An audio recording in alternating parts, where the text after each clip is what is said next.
A few days ago, Iran achieved its greatest battlefield success of the war so far. But behind the operation was the West's familiar foe. Or maybe it was the future foe? Either way, this creates an interesting political problem for the Trump administration, so we ought to spend some time to try to sort everything out. We will begin with what actually happened, do a bit of triage regarding the consequences of it, pivot to what went wrong for the United States, and then discuss its ties to a potential World War III, which seems like a constant feature of videos these days.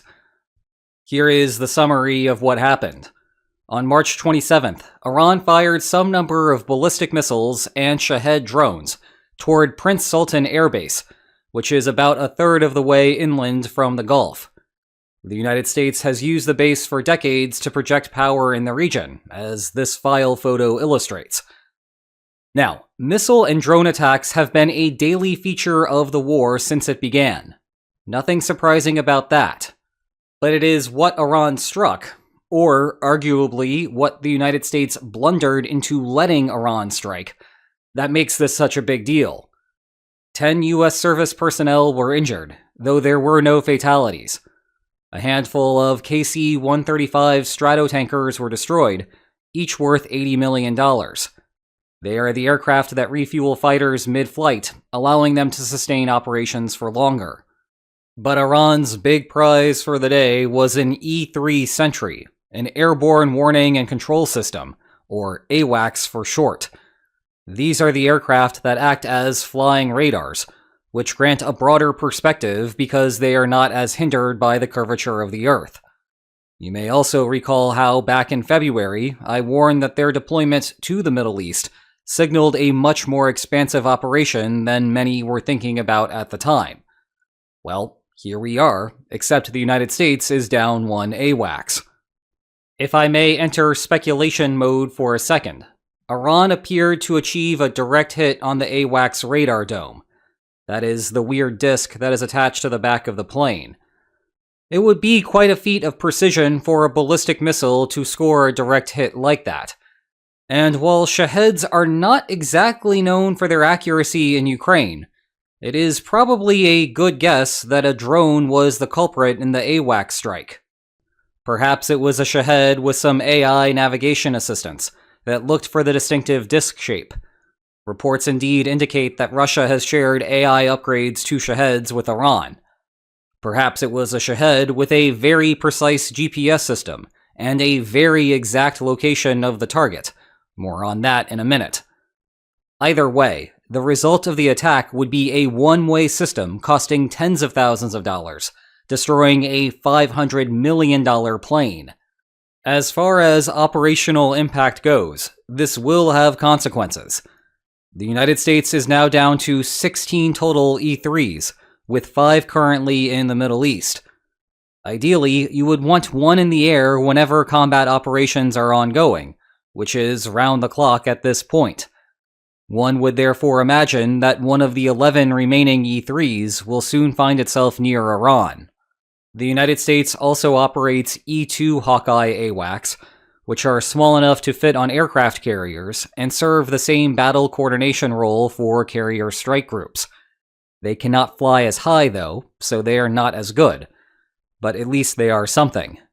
There will also be some questions about workload in just over 2 months, when North America hosts the World Cup. AWACS have previously flown over major sporting events to watch for threats, including one of the NATO planes observing the 2006 World Cup.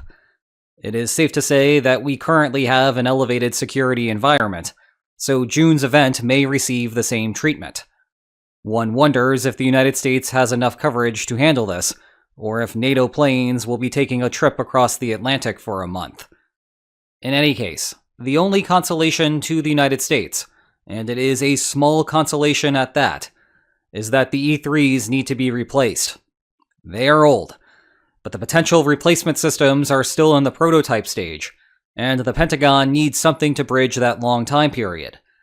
That is why this is the worst attack of the war so far, at least on the military side of things. The reason for that caveat is that, I think, politically speaking, it may have very little impact. You may be freaking out about this, but you and I are not the average voter. Bless you, though, for you are better informed. When your average American hears AWACS, they probably think, oh, yeah, that is what you get when your back hair starts growing out of control. They are not thinking about a critical battlefield nerve center. Pretty much the only things that matter politically are gas prices and the stock market. I cannot think of any war before with so much of a disconnect between the military situation and voter sentiment. Not even Vietnam was like this. There, at least the casualties were driving the conversation. Here, all anyone wants to know is what is happening to their 401ks. Of course, that might change if Iran starts inflicting serious casualties. But until then, this seems to be just about the money from the American voter's perspective. Okay, now let's pivot to what may have happened here, because there were clear mistakes, and it is hard to fully comprehend how so many things could have gone wrong. I want to begin with a note of irony. One of the many cool features of AWACS is that they do not have much in the way of active defenses. Rather, their defensive strategy is that they can observe incoming threats about 250 miles into the distance. So if an enemy tries to close that long distance and fire something at one, it simply turns away. Well, that works great when you're in the air. It does not work so well when you are sitting on the ground. One question to ask is why the E-3 was placed relatively close to Iran. Granted, it was not on top of the Gulf Coast, but there are further options westward.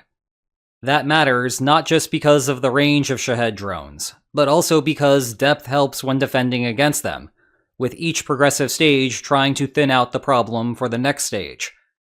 Maybe this was a question of maintenance, but the Air Force is not exactly about to tell us what needs to go where. There also seems to have been a mistake in clustering so many planes in the same location.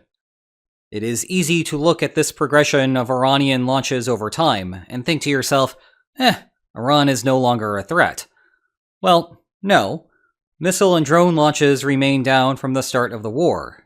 But down is not the same as zero.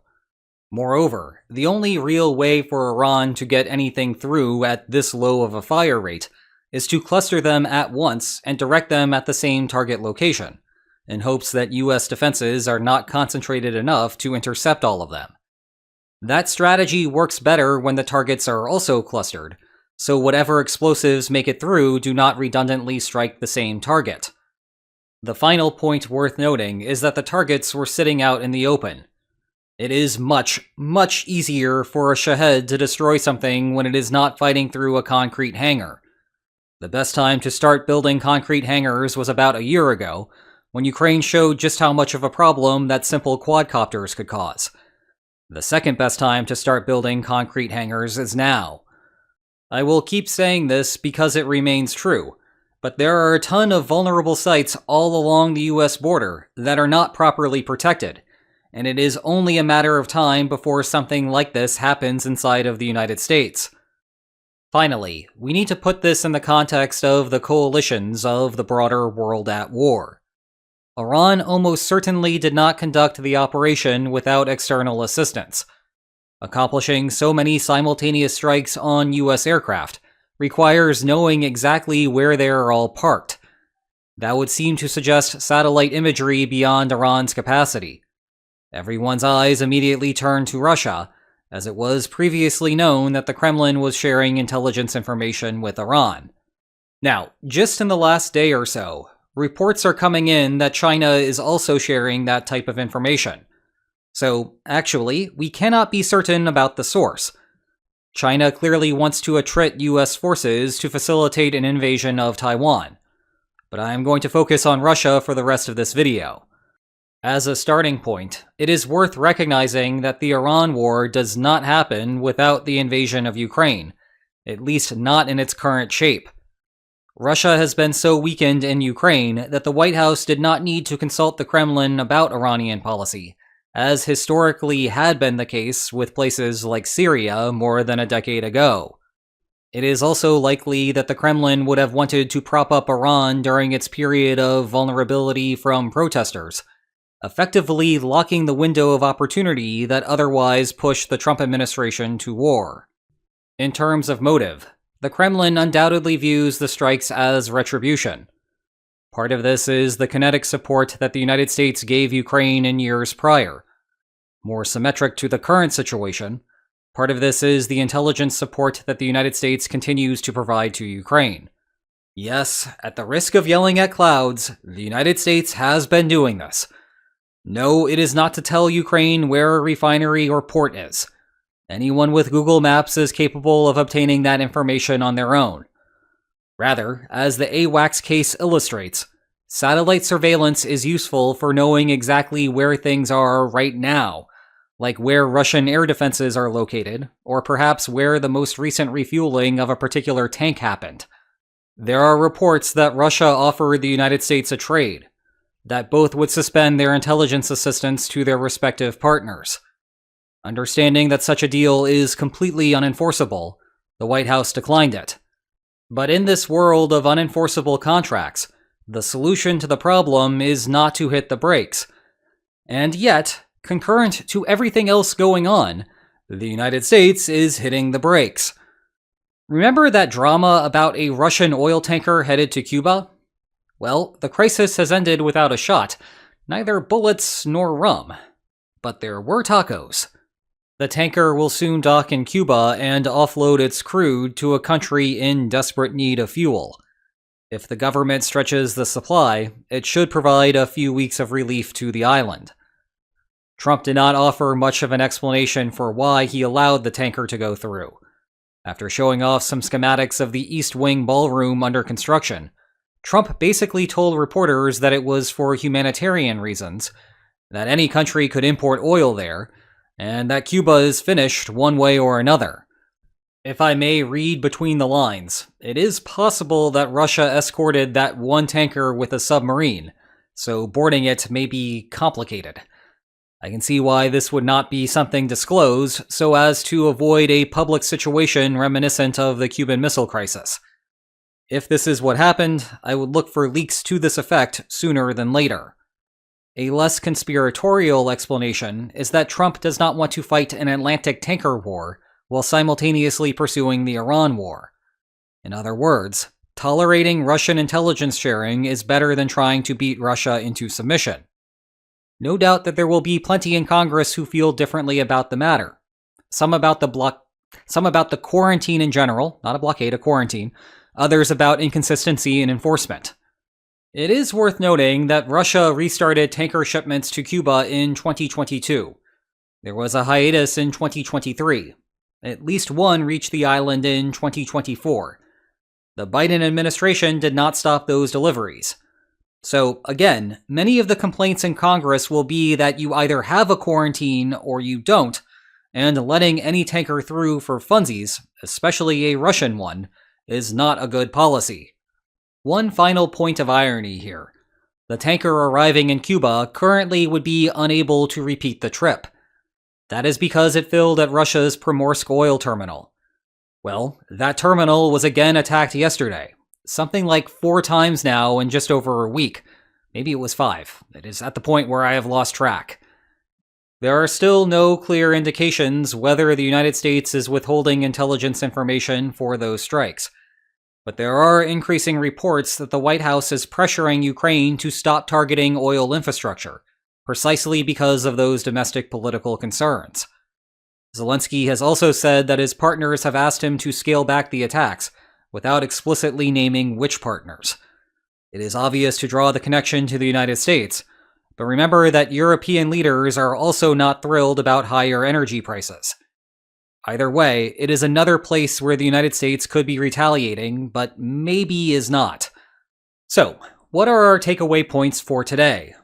Well, in a single attack, Iran destroyed at least $750 million in equipment. The United States will notice the losses, but the situation is not catastrophic.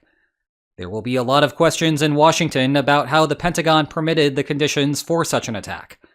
Iran probably got help from Russia, but maybe China, and the White House is not punishing accordingly.